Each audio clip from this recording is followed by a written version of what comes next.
Action. Vous écoutez VPF. VPF? Je suis Myriam Kessibi, en direct de l'Humour Fest de Québec. Vous regardez VP9 Magazine.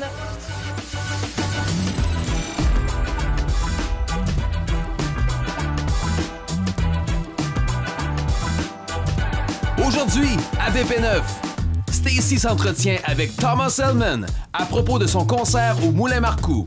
De plus, Karen parle d'humour avec Myriam Kessibi. Bienvenue à votre VP9 Magazine.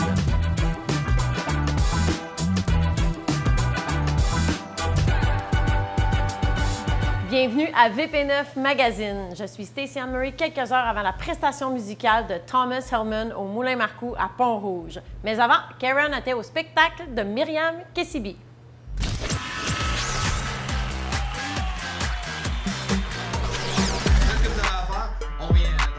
Depuis 13 ans, je fais de l'animation de plancher, j'ai eu du fun. Fait que mes amis m'ont entendu. Une chose qui m'arrivait souvent aussi avant la transition, c'était de me faire klaxonner par les voitures. Au début, ça surprend. Mais après un certain temps, ça devient juste insultant. Tiens, ils le font pas. Ici Karen Arsenault pour VP9 Magazine. Je me trouve présentement au bistrot Le Scanner dans le cadre de l'Humour Fest et je suis avec une des artistes invitées sur le show, Myriam Kessibi. Bonsoir. Bonsoir, Karen. Est-ce que c'est ta première fois en show ici à Québec? À Québec, oui, c'est la première fois. Je suis vraiment contente d'être ici. Et parle-nous un peu de tes sujets qui t'inspirent pour ton numéro de ce soir. Pour mon numéro de ce soir, ça s'appelle « Anxiété de performance ». Je suis partie du fait qu'on se met beaucoup de pression dans la vie en général pour toutes sortes de choses. Je m'en mets aussi, comme beaucoup de gens. Puis je suis partie de là, puis j'ai essayé de décortiquer le sujet puis de prendre différents angles sur cette thématique-là. Mais ce soir, je fais 15 minutes, sauf que j'ai plein d'autres segments à ce sujet-là. Je pourrais facilement faire une heure. Surtout que c'est assez à la mode là, comme sujet. Là. Je pense que tout le monde est atteint par ça. Et je sais que tu es une jeune maman. Est-ce que les défis sont supplémentaires quand tu veux faire une carrière en humour? Bien, la conciliation travail-famille, là, c'est une thématique de plus en plus importante. Là. On l'a vu avec la pandémie, là, quand les gens étaient pris à travailler puis avoir leurs enfants en même temps. Puis les gens se sont vraiment rendus compte à ce moment-là, je pense. Pas juste pour les mamans, pour les papas aussi. Mais c'est difficile parce que le domaine de l'humour, c'est souvent le soir. Tu sais, au moment où est-ce que là, faut aller coucher les enfants, puis tout ça. Puis bon, les enfants ont besoin de nous, mais je suis chanceuse, on est bien entourés. Merci, grand-papa, grand-maman, de prendre soin des enfants ce soir. Mais c'est ça, c'est sûr que c'est un défi, mais plus ils vont grandir, j'ai l'impression que plus ils vont s'adapter à ce rythme-là. Puis, dans le fond, quand on travaille le soir, des fois, on a un peu plus de temps le jour, fait qu'il y a moyen de s'adapter. C'est le sommeil qui manque vraiment. Oui, ça, je peux te croire. Que pour avoir l'air performant, il faut bien s'habiller. Bon, alors, il faudrait que j'aille magasiner, mais il faut que je vous avoue que magasiner, j'aime pas ça. Pour moi, magasiner, c'est comme le sexe. Quand je fais ça en personne, je fais semblant de savoir ce que je veux, mais la réalité, c'est que j'aime beaucoup mieux regarder sur Internet, c'est moins de pression. Tu demeures dans la région de Montréal. Est-ce que tu trouves que c'est facile quand même faire son chemin dans ce milieu-là, en humour? Bien, la compétition est plus forte, je crois, dans la région de Montréal, mais en même temps, il y a plus d'opportunités. Il y a beaucoup de bars, il y a beaucoup de soirées d'humour. Puis le milieu est quand même petit, malgré qu'il y a beaucoup de monde. Ça a l'air un peu contradictoire, mais bon, si on arrive à d'avoir un espace sur une soirée, bien là, on peut se faire voir par d'autres gens, être invité à d'autres soirées, puis ça déboule assez vite. Si on travaille bien, on travaille fort, bien, on se fait remarquer, puis on peut aller sur plusieurs soirées. Donc, je sais pas, je pense que oui, il y a de la compétition, mais il y a de l'entraide aussi. Fait que c'est un beau milieu, c'est agréable. Moi, j'aime ça. Myriam, tu as eu l'occasion de participer à l'émission Le Prochain Stand-Up. Est-ce qu'il y a des conseils qu'on t'a donnés à l'émission que tu peux mettre dans ton quotidien d'humoriste? Bien, je vais t'avouer que toute l'expérience a été très enrichissante. La première chose que je retiens, c'est que je peux être là. Parce que moi, j'avais envoyé ma candidature vraiment là, comme une bouteille à la mer. J'avais aucun espoir. Puis quand j'ai été prise pour l'émission, j'ai comme été un peu paniquée. Je me suis dit, mon Dieu, est-ce que je peux vraiment faire ça? Puis j'ai été bien accueillie, tout ça. Je pense que je me suis mis beaucoup de stress avec mon texte, tout ça. Puis de juste prendre le temps de vivre son numéro puis d'être là dans le sens qu'on... c'est ça. Ça revient à mon numéro Anxiété de performance. Tout est dans tout, là. La boucle est bouclée. Voilà, c'est dans le fond profiter du moment et de se mettre un peu moins de pression parce que quand on s'amuse sur scène, le public s'amuse aussi. Puis pour le reste, ben on va toujours trouver un public qui va aimer nos thématiques, puis c'est ça. Mais les animateurs ont été super sympathiques avec moi, là, puis j'ai rien à dire. L'équipe était vraiment super. Myriam, à quel moment tu as décidé de commencer à faire de l'humour? Oh mon Dieu, ça fait longtemps que ça me trotte dans la tête. C'est mon copain qui pousse depuis au moins 10 ans en me disant « Myriam, t'es drôle, tu fais de l'impro, tout ça, tu devrais faire de l'humour, tu devrais faire de l'humour. » Puis je me disais « Ah, je sais pas, tu sais, bon, il aurait fallu que je commence dans la vingtaine. » Je me trouvais toujours une excuse. Puis, au moment où je suis tombée enceinte, j'ai comme été prise de panique. Je me suis dit « Oh mon Dieu, si je le fais pas là, je pourrai jamais le faire. » Puis, j'ai commencé à prendre des cours, j'ai commencé à tout faire en même temps. Des shows, des cours, tout là, vraiment en condensé. Mais j'avais 36 ans, là. Puis tout a déboulé assez vite après ça. Puis là, bon, quand j'ai eu mes bébés, là, ça a été beaucoup plus difficile de faire de la scène. Mais on s'adapte, on trouve des moyens de s'organiser, puis on le fait fonctionner. Avec très peu de sommeil, mais on y arrive. Quels sont tes objectifs de carrière à long terme? Oh là là, je pense que ultimement, quand on fait ça, quand on fait de n'importe quoi dans le domaine artistique, ce qu'on veut, c'est juste être capable d'en vivre. C'est juste pouvoir se dire, regarde, je fais ce que j'aime dans la vie, puis j'ai pas besoin de courir à gauche et à droite pour juste payer mes factures. C'est juste ça, là. Juste ça, puis je pense qu'on peut toucher à quelque chose qui ressemble à du bonheur, là. Et c'est ce que je te souhaite ce soir, de t'amuser avec le public de Québec et d'avoir le goût de revenir avec nous. Certainement. Merci beaucoup, Karine. Je suis vraiment contente d'être là avec toi parce que toi aussi, tu es une humoriste fabuleuse. Donc, je vais avoir bien du plaisir juste à partager la scène avec toi. Merci. Merci beaucoup.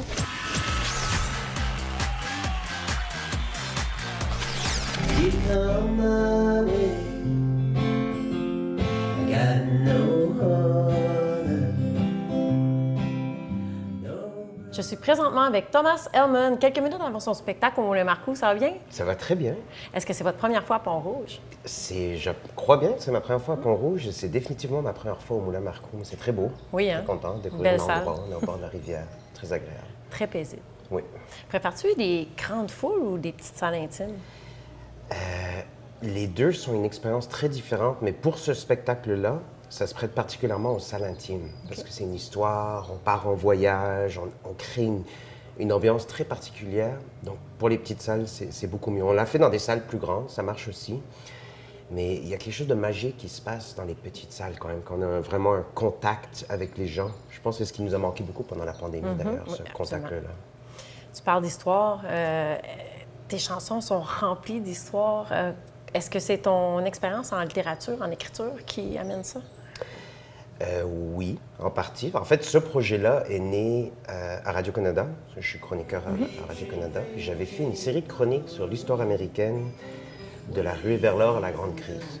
Et en faisant ces chroniques, j'ai découvert plein de choses, plein d'histoires extraordinaires, des personnages extraordinaires. Et je devais faire juste 5 chroniques, ça a duré 3 ans, j'en ai fait des dizaines et des dizaines, et ça a eu beaucoup de succès. Le public a embarqué, et donc j'ai décidé d'en faire un spectacle. Et l'idée, c'était pas de faire un cours d'histoire, mais vraiment une plongée artistique dans l'histoire pour réfléchir à notre propre époque.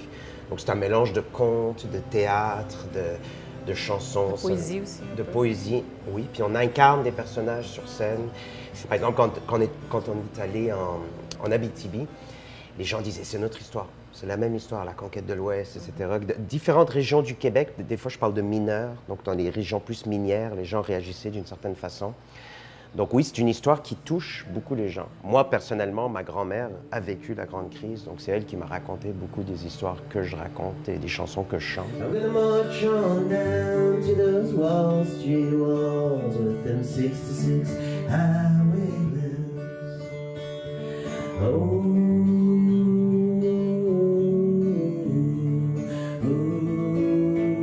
Avec autant d'histoires à raconter, comment est-ce que tu fais pour choisir quelle histoire tu vas raconter? J'y vais au feeling. C'est la passion. Pour ce projet-là, vraiment, je suis devenu fasciné par cette histoire-là, par ces chansons. Puis pour moi, c'était juste un projet ponctuel. On devait le faire 8 fois à Montréal. au Théâtre Outremont, puis ça continuait pas, puis ça fait 5 ans. Wow. On tourne plus que 5 ans, en fait, parce qu'on a été arrêté par la pandémie. Mais ça a vraiment, en fait, c'est pas un spectacle classique, c'est pas du tout mainstream, comme on dit, là. C'est vraiment très différent de ce qu'on est habitué à voir, et pourtant, il continue à voyager. Chaque fois que je pense que c'est fini, on repart. On a fait, surtout en Europe, là, dans les dernières années, on a fait environ presque une centaine de dates en France, en Suisse, en Belgique, en Italie. Avant la pandémie, on commençait à jouer en Italie. Donc, ça voyage, Un voyage qui voyage. Un voyage qui voyage. Mais là, tranquillement, je commence à me préparer à aller vers autre chose. Puis ça fait quand même... On pourrait continuer, mais là, tranquillement, il y a d'autres choses qui commencent à travailler dans ma tête aussi. Justement, tu parlais que tu es chroniqueur, tu écris des essais, des poèmes, tu es écrivain.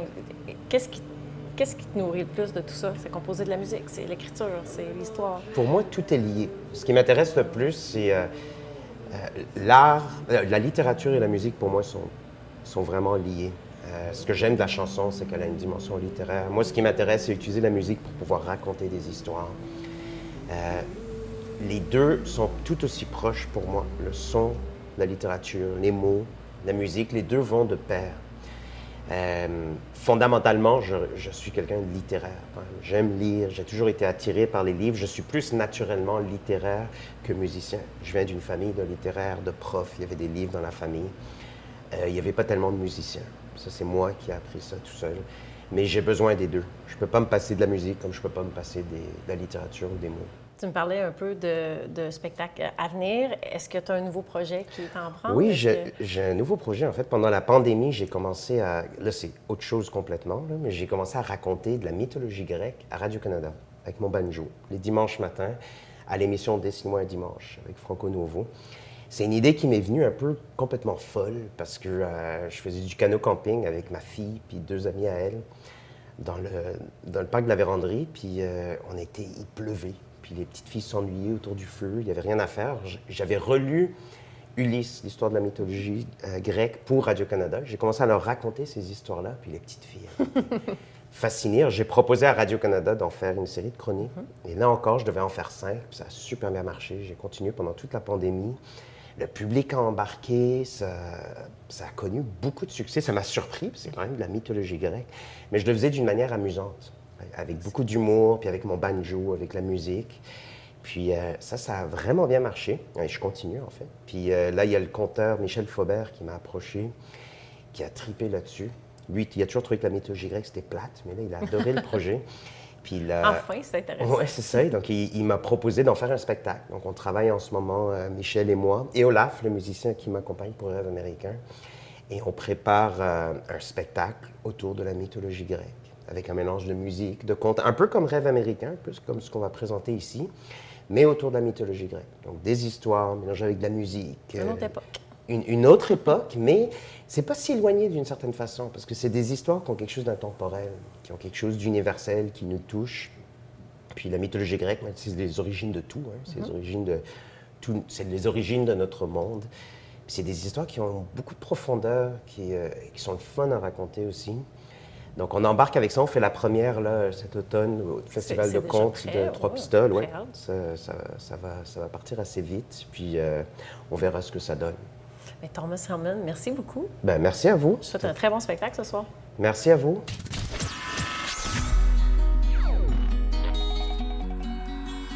C'est déjà tout pour l'émission. Merci d'avoir été là. Je suis Stacey Anne Murray pour votre VP9 Magazine.